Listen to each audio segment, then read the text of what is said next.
I'm doing good, Fred. Well, it's good to hear. It's good to hear from you, Marty. Of course, I'm speaking now to Marty Sugar, a wrestler on ECCW, who recently took part in this. Are they still calling it the Northern Hell Tour, sir? It's the Northern Tour. It was called the Interior Tour on the program. I mean, it's not as hellacious as that tour the boys did up north to Manitoba and such, but it was a hell on its own, right? How was that? What was that? I said, how was it hell? How was it? Well, I mean, you're stuck in vans with 10, 11 people that you may or may not like, and you're forced to share rooms, and you're forced to some of the nastiest hotels I've ever seen, and eating living off of the gas station food and all that fun stuff. That's it's not my idea of heaven, I'll tell you that. Were you saying you don't like gas station food? Not anymore. Maybe you did at one point, but no longer. Well, I don't think I could drink enough anymore. It's one of those things, you get really drunk and you stop at the gas station, you grab something to eat. I don't think I could possibly get drunk enough to enjoy it again. Wow. Okay, well, so where did this tour? I mean, you left Vancouver on last Saturday, not the one previous, but the one before that. And where did you go? Well, we started off, before we get started, I got to say something important, Fred. Oh, of course. Call your mother. Call your mother. Be the bigger person. I know you weigh about $110 soaking wet. Be the bigger man. Call your mom. Actually, it's 125, sir. I'm eating more. You've been eating too much food at the gas station. That's no, but listen, call your mom. That's all I ask. Okay, I'll consider. Okay? I'll consider it. Let's move on. So Sunday we went to 100 Mile House, and then Monday was Vanderhoof. Vanderhoof. And then I got to remember here. What was next? Vanderhoof. And then it was Tumbler Ridge. Tumbler Ridge. And then Quesnel or something, right? No, Mackenzie, then Quesnel. Oh God. Wow. Then it wasn't like a direct line because we kind of went around the big looping spastic circle kind of. Wow. Okay, so what's it like when you go to these towns? I mean, these are like little towns with like 2,000 people, 3,000 people. What's it like to kind of be the freak show in town? Well, there was a couple of towns where people were instantly freaking out because they knew that they were strangers to them. Really? Like a lot of the small towns, they instantly knew, hey, you're the wrestlers. That's like, well, we're not from here. There's a lot of that. A lot of towns knew. There's a lot of word of mouth stuff. Didn't help in Vanderhoof, but there's a lot of word of mouth stuff regardless. Right. So were you viewed as like celebrities or just freaks? A little bit of both. The younger kids, we were celebrities. When Wasp was buzzing around in a softball field trying to drum up interest, he was considered a freak and asked to leave. Wasp, eh? So yeah, not everyone appreciates a guy in a yellow and black pug outfit. Well, I can't imagine that. I mean, it's almost like Twin Peaks comes to town. Pretty much. I mean, look at the people they brought. You got Mad Dog, Marty Sugar, you got Cremator, you got the Wasp, you got Sid Silent, who is probably the filthiest person I've ever met in my life. Agreed. You got Azim, who is the world's largest head. It was kind of a circus. He does have an abnormally large head, doesn't he? Yes, he does. Yeah. Yes, he does. So it was obviously a freak show. So yeah, everyone, as they haven't had wrestling. Some of those towns have never had wrestling at all. Really? And then other ones, the last Northern Tour was like 7 or 8 years ago. So it's been a long time. Yeah, it does seem weird. What was the reaction like by people who'd never seen wrestling before? Were they cheering you guys? Were they like, this is really weird? What were the crowds like? Well, the thing is, all these towns, they're not totally backwoods. They have television, right? They have the internet, right? So they know what wrestling is. Let's give these poor towns a break.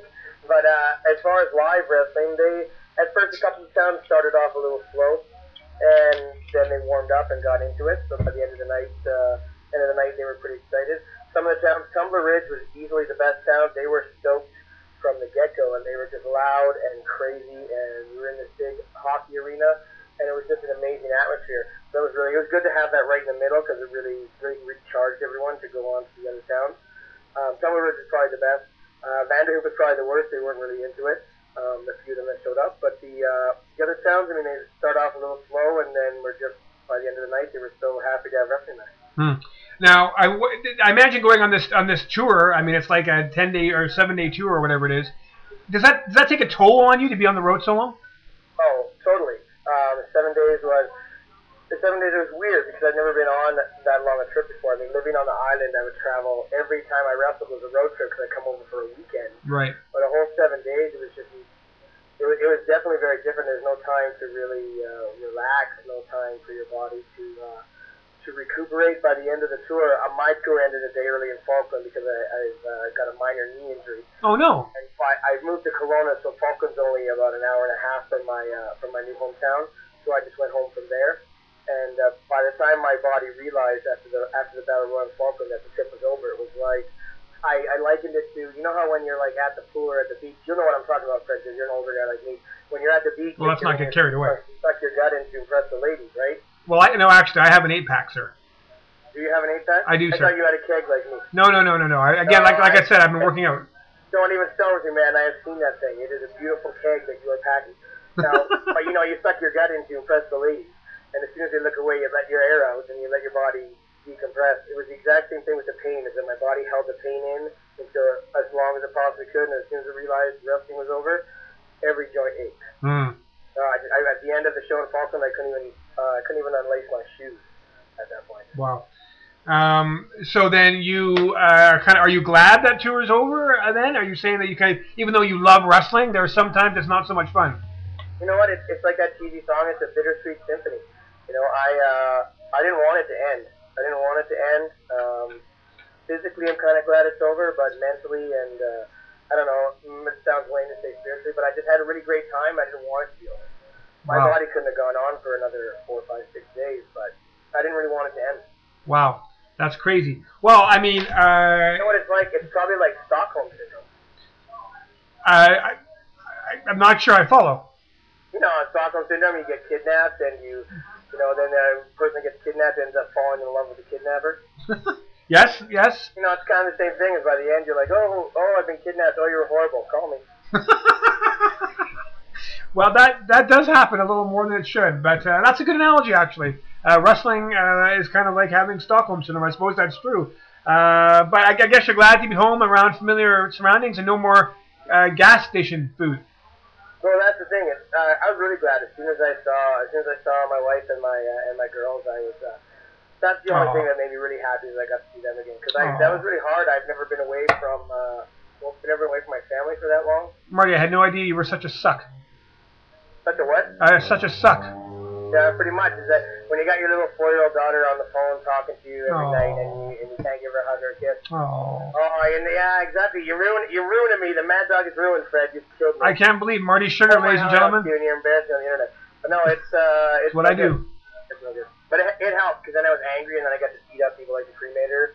That much more. I'm going to take out my frustrations on somebody.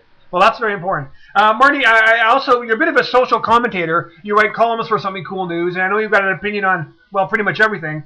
What's your take on this ridiculous Timbit story this past week? You may have been away, but basically a Tim Hortons employee got fired for giving a Timbit to a small baby who was crying. She was eventually rehired, but this turns like a big controversy in the Canadian press. What do you think about this ridiculous Timbit story? It was one Timbit? One Timbit, 17 cents. Wow. You know what? I think the problem is, I think we're stuck, having worked a lot of crummy jobs, I think where we're stuck is that so many people, so many owners of businesses are just bad people. Bad people. I've worked for so many companies that, I mean, you think of all the big names, fast food places, whatever, I've worked for them. They're just bad owners out there that do stupid things without thinking. Luckily, there's things like labor relations to protect people like that, but I mean, it's ridiculous. I would hope to be devil's advocate, I would hope that there was more reasons, like that would have been like the last straw that maybe said employee that screwed up someone. Right. So this is literally the straw that broke the camel's back. But who knows? Well, let me ask you this: Did you give it any Timbits on your northern interior tour? You know what? I'm going to tell you something, and it's anti-Canadian, I know, but I really don't like Tim Hortons. What? I'm serious, and people are shocked. I don't like Tim Hortons coffee. My daughter loves Tim Hortons Timbits. You know what? Wow. Surprisingly, people may be surprised that they weigh 260 pounds. I'm not a big fan of donuts. That's shocking. I know people will be shocked that a guy that looks like me doesn't like the donuts. But I'm not a big fan of their coffee, so I really don't see the point. And I don't like waiting 45 minutes in the morning for a cup of coffee. Well, then you and me both.